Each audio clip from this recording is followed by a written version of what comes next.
Hey everybody, welcome back to TapRooT TV. I'm Benna Hughes and I'm really pleased to be joined by Mark Paradies today and Ken Reed, the two biggest experts we have here at our company. And I had to bring them both in because the topic was getting a little over my head.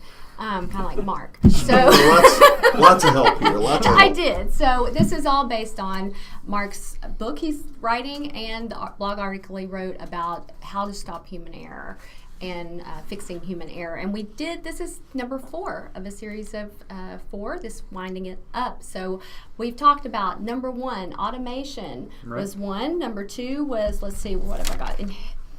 What does that say? Can you inherently safe systems or removing the hazard and exactly, and the target.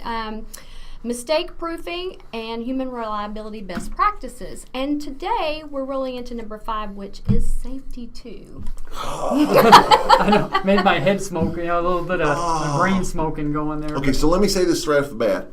This is complicated enough that it's hard to talk about off the cuff. Right. Okay. Does that make sense? It is, yeah. Which is my biggest problem with it. It's hard to talk about off the cuff. Yep. If it's hard to talk about off the cuff, it's going to be hard to implement in the field. It's hard to do something if you can't even talk about it, right? Yeah. Well, I was reading through it a little bit earlier, and there were some interest, human error is not a mistake. Okay, let me try this first off. First off, it says all those old systems that are cause and effect, they're no good, they're safety 1. And I'm not necessarily saying that's wrong. I'm just saying that's what they have is a more complex model. Right. Everything in the world, reality's reality. Anything we do to understand reality is a model. So if you start off with that for your thinking, I'm already getting a little complex there. Our models of how we think of things help us simplify the world so that we can deal with it. That sound good to everybody? Yep, right. Yep. I mean, you don't use basic physics to figure out particle interactions to walk down the hallway. Right. You simplify things. So they first off says that you can't have linear causality, which means this thing leads to that, this thing leads to that, or the whole Swiss cheese model breaks down if you say nothing is linear. Well, it's true in life that some things aren't linear, and by the way, TapRooT doesn't require things to be linear to understand it. So I can understand why they're saying there's problems with linear causality, but boy, when you start going nonlinear systems, it gets much more harder to understand. That's right. Then they say that human error isn't a mistake. That it's only a mistake because we're looking back at it as a mistake. It wasn't a mistake when the person did it. Well, that's not true always, I don't think. But let's just say that is true. They then say, well, human error is just human variability, and that's just the way systems are. That's not a mistake. Because just sometimes and it's only a mistake because we look at it in a bimodal function. Either right or wrong. Bimodal, and it's either right or wrong.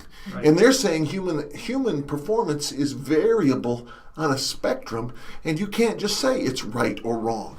Well, I have seen lots of things that I would say, that's wrong afterwards, and everybody's going to say that's wrong. In fact, if I was there when they were doing it, I would say that's wrong. There's probably there's probably things on the extreme I think there ends, is right? some things that are wrong in the world. Yeah, there's some gray area in the center. But the problem is they say, okay, we can't stop this variability, therefore we need to stop thinking about causation and start thinking about what people do right, because in the new world, problems are intractable.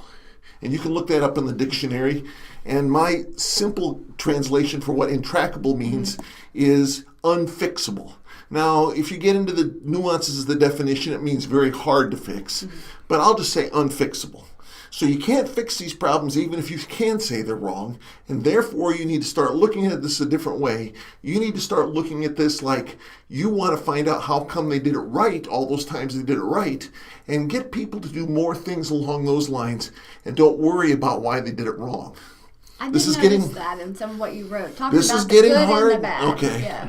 So now you understand how you can maximize humans to be the best they can be. I'm being a little facetious here, and help them do right more frequently. Well, that sounds good. Oh, this is not exactly the easy thing to do, especially as an incident investigator. But I think there's problems with it. Number one, it's very complicated. Number two, there are some things that are wrong you need to fix. And number 3, it then puts the onus back on the operator to, well, not to not do wrong because we can't help that, but to do right, which means you have to overcome all the system problems and somehow as the operator make it go right if you want good performance. And you probably also need to recognize what's right and wrong on the fly while you're doing it. Exactly. Which makes it very difficult. Very difficult. Yeah. Exactly right. So earlier on in these topics we were talking about, you need that person watching over your shoulder. That's right. Well, no. You're supposed to watch over your own shoulder. Right? Yeah, that's right.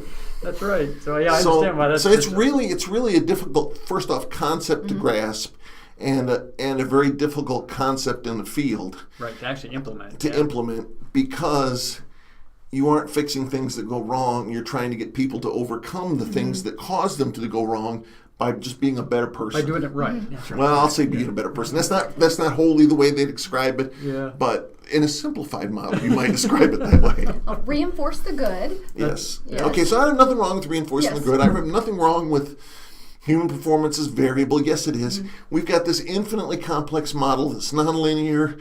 You can't say what's right and wrong anymore, and you can't develop corrective actions in it. That's a pretty difficult world to live in. Right. That's my point. Right. It is. And so I'm not real. So now, the good news is TapRooT will work in that world. Sure. And because we really do find things that are system problems that you can fix.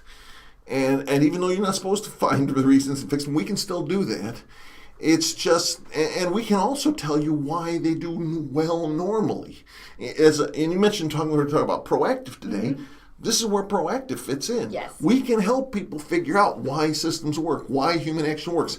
And the article I was reading was about in a medical field. It was a medical example. And I'm sitting there going, there are so many things we can improve in the medical world that would make performance be better. Why are we starting with this off at the so complex end that makes it almost intractable? Yes, exactly. So that was my whole point. We know how to do things proactively. Proactive improvement is the way we really want to go, and that's what TapRooT helps you do. So that's sort of the last item on your agenda today, wasn't it? Yeah, that's number 6. It's use TapRooT reactively and proactively. Right. Most we hope it's proactively. That's right. That's what we always want to. First, you want to be able to do it audits and find your problems with audits and get rid of them before anything even minor bad happens. Next, you want to do precursor incidents because there's small things that go wrong before you get big things wrong, right? And that's really where you want to solve the problems. And finally, if you have to, you've got a major incident or hopefully never a major accident to solve. Then you're in a reactive. And then you're in a very reactive mode with a major incident or major accident. Yep. And major incidents are better than major accidents, but you know, if you have to, you go fix what you got to fix. But I really would like it to be on the audit precursor incident end rather than being on the. Sure is easier and cheaper to fix. Yes, and exactly. you probably haven't hurt anybody quite so bad. And nobody gets fired over it, probably. Probably. Well, and we talk about this all the time because that's what we want to do. We want to train you in TapRooT so that these things we've talked about over the last few weeks, fixing, humans are involved in every single thing we do. Even when the artificial intelligence eventually comes along, there will still be in there somewhere. We may all be. This may not be reality. This may not even be a be simulation. Real. We're just figuring out how the simulation is making mistakes. Is it the red pill or the blue pill? Exactly. We'll find out at some point. But no, you never find out. That's the whole point of the Matrix, right? You never find out. We'll never know. Even Neo wasn't sure what he was doing at the end. I'm now going to have to watch those movies. Yeah, you're watching this. Is really. We'll get to that later. Our 5-day course. 5-day course. Ken, tell us a little bit about what goes on in the 5-day course. Well, the 5-day course is a great opportunity to expand your skills. So whether you've been to a 2-day course before or not, or if this is your very first course, doesn't matter. It gives you the opportunity to learn the basic TapRooT tools, the ones that you use every day.